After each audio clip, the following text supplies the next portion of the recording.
حدیث پاک میں یہ لا الہ الا اللہ کے بہت زیادہ فضائل ہیں۔ نبی علیہ السلام نے ارشاد فرمایا الایمان بضع و ستون شعبہ اعلیھا شہادت اللہ الہ الا اللہ وادناھا اماطۃ الاذی عن الطریق والحیاء شعبۃ من الایمان، یعنی ایمان کے 73 شعبے ہیں اور ان میں سب سے جو اعلیٰ ہے وہ لا الہ الا اللہ ہے۔ تو لا الہ الا اللہ اللہ کے ہاں اتنی اہمیت رکھتا ہے، اس کا ذکر کرنا اللہ کو بہت پسند ہے۔ جابر رضی اللہ عنہ فرماتے ہیں کہ نبی السلام نے فرمایا افضل الدعاء لا الہ الا اللہ، یعنی افضل دعا لا الہ الا اللہ ہے۔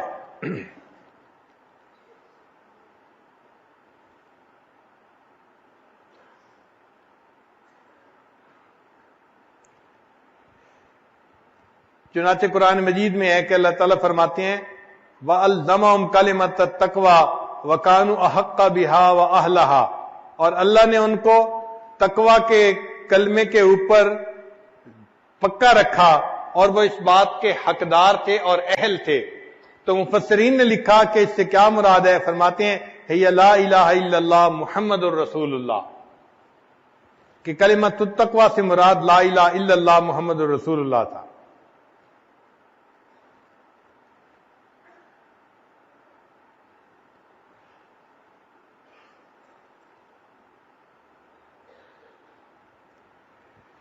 حضرت علی اللہ عنہ فرماتے ہیں کہ میں نے ابن عمر اللہ عنہ سے سنا، وہ کہتے تھے کہ میں نے نبی علیہ السلام سے سنا اور لوگوں نے بھی سنا یقولون لا الہ الا اللہ واللہ اکبر، یعنی تکبیر پڑھ رہے تھے نبی علیہ السلام حج کے موقع پر بین مکہ و منا، منا اور مکہ کے درمیان نبی علیہ السلام تشریف لے جا رہے تھے اور یہ تکبیر پڑھ رہے تھے۔ فقال ہیا ہیا، قل تو میں نے پوچھا وما ہیا ہیا، اے اللہ کے حبیب صلی اللہ علیہ وسلم اس سے کیا مراد ہے؟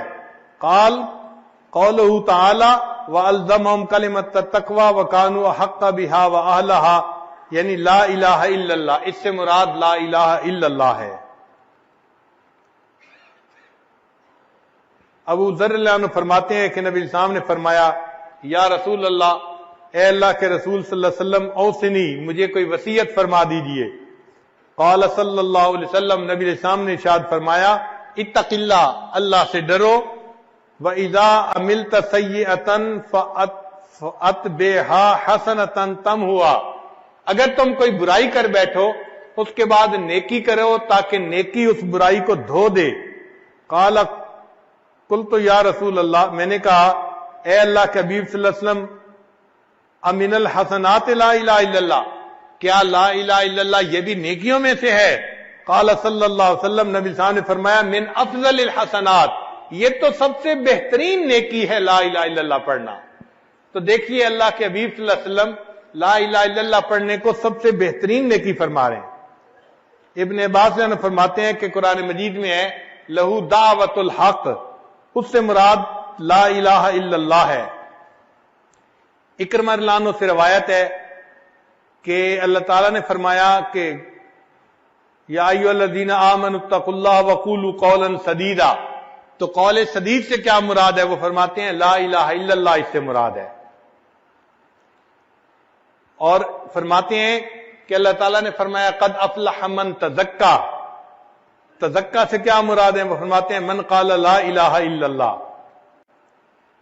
اور ایک اور جگہ قرآن مجید کی آیت ہے وَوَيْلٌ لِّلْمُشْرِكِينَ الَّذِينَ لَا يُؤْتُونَ الزَّكَاةَ، وہ مشرک جو زکوٰۃ نہیں دیتے، تو فرماتے ہیں کہ زکوٰۃ سے کیا مراد؟ فرمایا الَّذِينَ لَا يَقُولُونَ لَا إِلَٰهَ إِلَّا اللَّهُ، لا الہ الا اللہ اس سے مراد ہے۔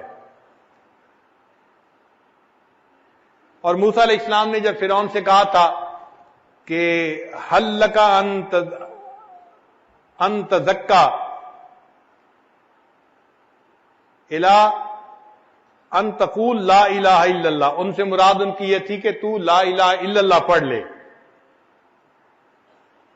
اور قرآن مجید کی آیت ہے ان الذین قالوا ربنا اللہ ثم استقاموا، کہ وہ لوگ جنہوں نے کہا ہمارا رب اللہ ہے پھر اس پر پکے ہو گئے۔ تو اس سے مفسرین نے فرمایا کہ اس سے مراد ہے کہ الا شہادت لا الہ الا اللہ، جو لا الہ الا اللہ کی شہادت پر پکے ہو گئے۔ قرآن مجید میں اللہ تعالیٰ ارشاد فرماتے ہیں الا من اذن له الرحمن وقال صوابا، یہاں صوابا سے کیا مراد ہے؟ فرمایا لا الہ الا اللہ اس سے مراد ہے۔ چنانچہ لوط علیہ السلام نے اپنی قوم سے کہا تھا الیس منکم رجل رشید، تو فرمایا تھا الیس منکم رجل یقول لا الہ الا اللہ، تم میں سے کوئی لا الہ الا اللہ کہنے والا نہیں ہے، اس سے مراد تھا رجل الرشید۔ قرآن مجید کی آیت ہے کہ جہنمی جہنم میں کہیں گے رب ارجعون، اے اللہ ہمیں واپس لوٹا دیجئے، لعلی اعمل صالحا فیما ترکت کلا، تو اعمل صالحہ سے کیا مراد ہے؟ تو مفسرین نے لکھا کہ اقول لا الہ الا اللہ، تاکہ میں لا الہ الا اللہ کہہ سکوں۔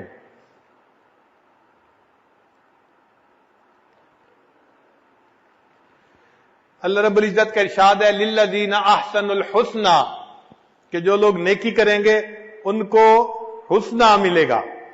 اس سے کیا مراد ہے؟ فرمایا کہ جو لوگ کہیں گے لا الہ الا اللہ، الحسنہ سے مراد الجنہ، ان کو جنت ملے گی، وزیادہ، اور زیادہ سے مراد النظر الی وجہ اللہ تبارک و تعالی، اللہ تعالیٰ کا دیدار کرنا۔ مجاہد رحمت اللہ علیہ فرماتے ہیں کہ اللہ تعالیٰ کا فرمان ہے وَأَسْبَغَ عَلَيْكُمْ نِعَمَهُ ظَاهِرَةً وَبَاطِنًا، اس سے کیا مراد ہے؟ وہ فرماتے ہیں اس سے مراد ہے لا الہ الا اللہ۔ ایک بندے نے وہب میں منبہ رحمت اللہ علیہ سے کہا کہ الیس مفتاح الجنت لا الہ الا اللہ، کیا لا الہ الا اللہ جنت کی کنجی نہیں ہے؟ نبی علیہ السلام نے فرمایا ہے۔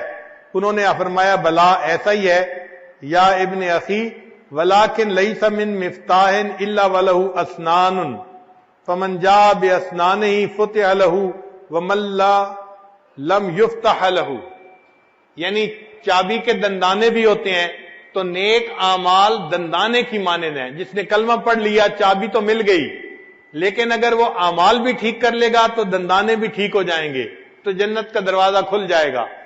اور اگر اس نے اعمال ٹھیک نہ کیے تو اس کے ہاتھ میں کنجی تو ہوگی، مگر وہ کنجی جنت کا دروازہ کھول نہیں سکے گی۔ اور ایسا ہوتا ہے دو گاڑیاں ہیں، ایک کی چابی دوسرے کو لگاؤ تو دروازہ نہیں کھلتا، حالانکہ وہ چابی اندر چلی بھی جاتی ہے، اس کے دندانے ٹھیک نہیں ہوتے۔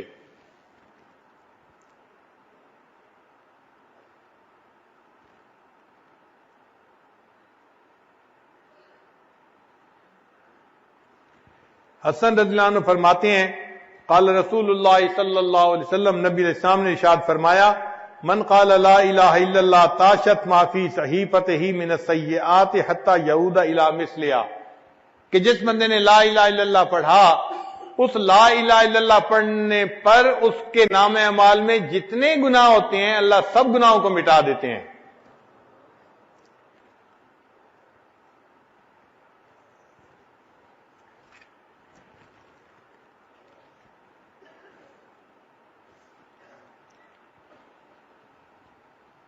علامہ اقبال نے کیا اچھے اشعار کہے، خودی کا سر نہاں لا الہ الا اللہ، خودی ہے تیغ فساں لا الہ الا اللہ۔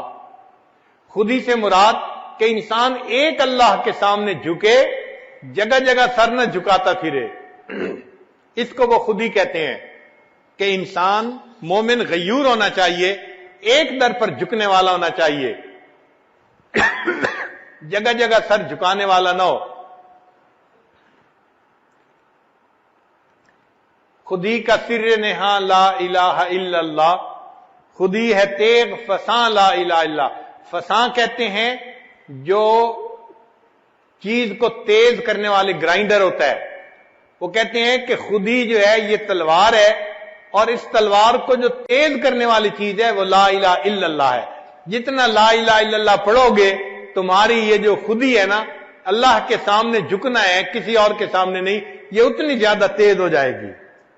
یہ دور اپنے براہیم کی تلاش میں ہے، صنم کدا ہے جہاں لا الہ الا اللہ، کیا ہے تو نے متاع غرور کا سودا، فریب سود و زیاں لا الہ الا اللہ۔ یہ مال و دولت دنیا، یہ رشتہ و پیوند، بتان وہم و گما لا الہ الا اللہ۔ خرد ہوئی ہے زمان و مکان کی زناری، نہ ہے زمان مکان لا الہ الا اللہ، یہ نغمہ فصل گلو لالا کا نہیں پابند۔ یہ بہت ہی خوبصورت شعر کا ہے، یہ نغمہ فصل گلو لالا کا نہیں پابند، یعنی یہ جو نغمہ ہے نا لا الہ الا اللہ والا، یہ اس کو بہار کی ضرورت نہیں ہے کہ بہار میں پڑھیں گے خزاں میں نہیں پڑھیں گے، یہ نغمہ فصل گلو لالا کا نہیں پابند، بہار ہو کہ خزاں لا الہ الا اللہ۔ ہمیں تو ہر حال میں لا الہ الا اللہ پڑھنا ہے۔ اور آخری بات کہتے ہیں، اگرچہ بت ہیں جماعت کی آستینوں میں، مجھے ہے حکم اذاں لا الہ الا اللہ۔ تو ہم اگر لا الہ الا اللہ پڑھیں گے، اس سے ہمارے دل منور ہوں گے، ہمارے دلوں میں اللہ کی محبت آئے گی، اور دلوں سے گناہوں کی ظلمت جو ہے وہ ختم ہو جائے گی۔